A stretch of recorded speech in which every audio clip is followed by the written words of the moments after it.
Shorba. Quaker. Itlog. Artichoke salad. Tapos ito labna na may kamatis at olives. Sambusa. Another kind ng sambusa or empanada. And then pasta. And pool. Ano pa ba? And syempre, merong parang tinatawag na parang pancake na maliliit at sambusa. And merong pang maliliit na parang hash brown or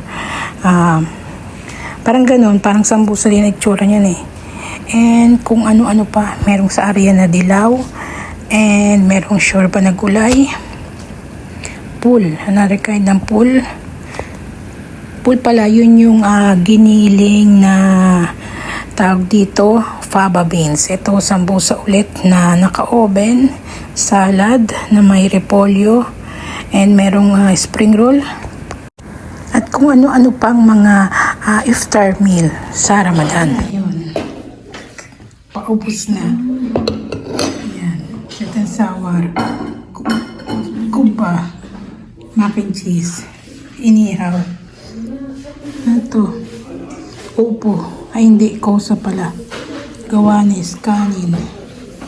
Tapos, salata. Sampo. Salata. Yun na.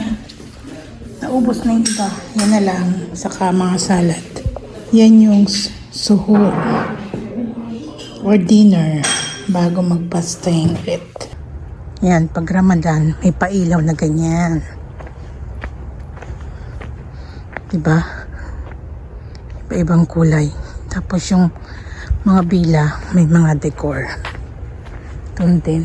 Saka, ayun doon. May mga pailaw din.